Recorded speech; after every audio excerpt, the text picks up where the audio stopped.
오늘 우리에게 주신 하나님의 말씀은 구약 성경 창세기 45장 16절에서 28절까지 말씀입니다. 말씀을 봉독하겠습니다. 요셉의 형들이 왔다는 소문이 바로의 궁에 들림에 바로와 그의 신하들이 기뻐하고 바로는 요셉에게 이르되 네 형들에게 명령하기를 너희는 이렇게 하여 너희 양식을 싣고 가서 가나안 땅에 이르거든 너희 아버지와 너희 가족을 이끌고 내게로 오라. 내가 너희에게 애굽의 좋은 땅을 주리니 너희가 나라의 기름진 것을 먹으리라. 이제 명령을 받았으니 이렇게 하라. 너희는 애굽 땅에서 수레를 가져다가 너희 자녀와 아내를 태우고 너희 아버지를 모셔오라. 또 너희의 기구를 아끼지 말라. 온 애굽 땅에 좋은 것이 너희 것임이니라. 이스라엘의 아들들이 그대로 할세 요셉이 바로의 명령대로 그들에게 수레를 주고 길 양식을 주며 또 그들에게 다 각기 옷 한 벌씩을 주되 베냐민에게는 은 300과 옷 5벌을 주고 그가 또 이와 같이 그 아버지에게 보내되 수나기 10필에 애굽의 아름다운 물품이 실리고 암나기 10필에는 아버지에게 길에서 드릴 곡식과 떡과 양식을 실리고 이에 형들을 돌려보내며 그들에게 이르되 당신들은 길에서 다투지 말라 하였더라. 그들이 애굽에서 올라와 가나안 땅으로 들어가서 아버지 야곱에게 이르러 알리어 이르되 요셉이 지금까지 살아있어 애굽 땅 총리가 되었더이다.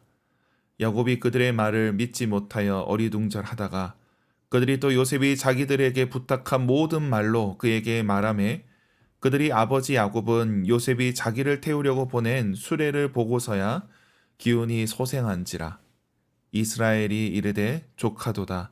내 아들 요셉이 지금까지 살아있으니 내가 죽기 전에 가서 그를 보리라 하니라. 아멘. 매일 성경 순서에 따라 창세기 45장 말씀을 계속 살펴보겠습니다. 오늘 말씀은 바로와 신하들의 반응 그리고 형제들을 가나안에 보내어 아버지 야곱을 모셔오게 하는 장면입니다. 기쁨과 감사가 넘치는 장면입니다. 그 내용을 함께 살펴보겠습니다. 어제 본문에서 요셉은 자기 정체를 밝혔습니다. 그리고 그 소문이 바로의 궁에도 바로 전해지게 됩니다. 이에 바로는 요셉에게 가족들을 데려오게 합니다.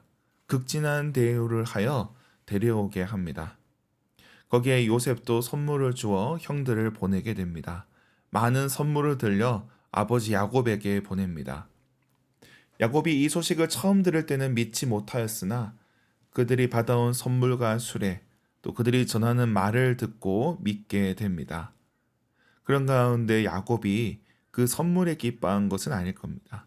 28절에 내 아들 요셉이 지금까지 살아있다.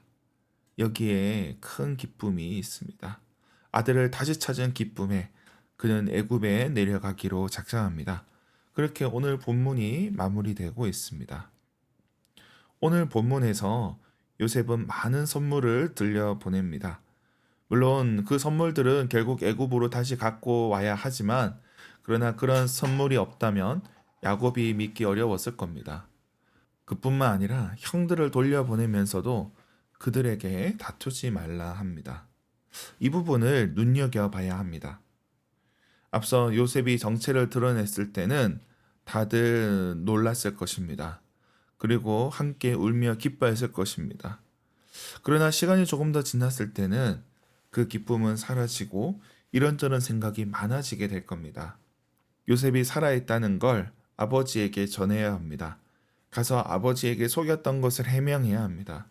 예전에 요셉을 죽이려 했던 일, 팔아치운 일, 아버지에게 피 묻은 옷을 갖다 준 일, 이런저런 일들을 다 해명해야 합니다.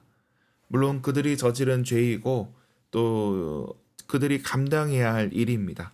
요셉이 용서했어도 그들에게 남은 것들입니다. 그러나 다만 그런 일들로 인해 책임 추궁을 하며 다시 만난 기쁨을 잃어버리지 말라는 것입니다. 그래서 요셉은 다투지 말라고 합니다. 혹여나 올라가는 길에 형제들 간의 다툼으로 가족들이 다시 만나게 된 이 기쁨을 잃어버리게 될까봐 걱정하는 겁니다. 이처럼 기쁨을 이어가는 일은 쉽지 않습니다. 정말 큰 기쁨도 시간이 지나면 당연하게 여깁니다. 우리는 기쁨을 너무도 쉽게 잊어버립니다. 우리는 기쁜 일 때문에 잠에 못 자는 일이 별로 없습니다. 보통은 속상한 일, 괴로운 일로 잠을 들지 못합니다. 기쁨보다 근심을 더 크게 보는 것입니다. 감사하고 기뻐할 일임에도 그 기쁨과 감사를 이어가지 못한다는 겁니다. 때로는 작은 일이 불씨가 되어서 감사를 불태워버리고 기쁨을 날려버리기도 합니다. 그렇게 약간의 불평과 불만으로도 고통에 떨어질 수 있다는 것입니다. 그러므로 오늘 본문은 요셉의 형제들에게 그 기쁨과 감사를 잃어버리지 말라는 뜻입니다. 그런 점에서 사도 바울은 이렇게 권면합니다. 빌립보서 4장 4절 말씀입니다. 제가 읽어드리겠습니다. 주 안에서 항상 기뻐하라. 내가 다시 말하노니 기뻐하라. 이 말씀은 기쁨을 이어가야 한다는 것입니다. 우리에게 주신 구원의 기쁨과 감격을 이어가야 합니다. 놓쳐서는 안 됩니다. 그런 점에서 우리는 항상 기뻐해야 한다는 뜻입니다. 우리 삶에 주신 이 기쁨과 감사를 놓쳐서는 안 된다는 겁니다. 하나님께서는 우리에게 그 아들을 내어주셨습니다. 생명을 주셨습니다. 우리 인생의 가장 귀한 것을 내어주셨습니다. 그래서 우리는 이것을 복된 소식, 좋은 소식이라 합니다. 기쁜 일입니다. 그뿐만이 아닙니다. 일상의 크고 작은 일들 속에서 하나님께서는 우리에게 기쁨을 허락하십니다. 그런데 그 기쁨을 작은 불평과 원망으로 잃어버릴 수도 있음을 기억해야 될 것입니다. 우리는 그 기쁨을 이어가야 할 것입니다. 말씀을 맺겠습니다. 오늘 하루 하나님이 주신 기쁨을 품고 살아가시기 바랍니다. 작은 불평과 원망으로 그 감사를 놓치지 마시기 바랍니다. 그렇게 그 기쁨으로 살아가는 저와 여러분이 되길 주님의 이름으로 축원합니다. 기도하겠습니다. 하나님 아버지, 우리에게 구원의 기쁨을 허락하시니 감사합니다. 우리가 이 기쁨을 놓치지 않게 하여 주시옵소서. 삶의 크고 작은 일들 속에서 주님께서 허락하신 은혜가 있음을 고백합니다. 그 은혜를 놓치지 않게 하여 주시옵소서. 이 땅을 살아가는 동안 우리 안에 늘 감사와 찬송이 흘러넘치게 하시고 주님께서 행하신 일들을 잊지 않게 하여 주시옵소서. 삶의 작은 원망과 불평으로 우리에게 주신 감사를 놓치지 않게 하여 주시옵소서. 우리의 가정을 위해서 기도합니다. 우리의 자녀들에게 늘 기쁨과 감사가 넘치게 하여 주시옵소서.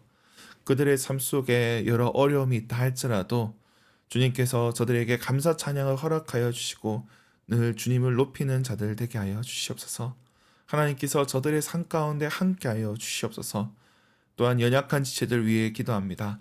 병상에 있는 자들을 주님께서 긍휼히 여겨 주시고 주님께서 치유와 회복의 은총을 내려 주시옵소서. 또한 태의 열매를 놓고 기도하는 가정들이 있습니다. 주님께서 저들과 함께하여 주시고 생명의 기쁨을 누리게 하여 주시옵소서. 오늘도 직장으로, 학교로, 각자의 삶의 자리에서 애쓰고 수고할 주님의 권속들이 있습니다. 주님께서 저들과 함께하여 주시고 은혜 내려 주시옵소서.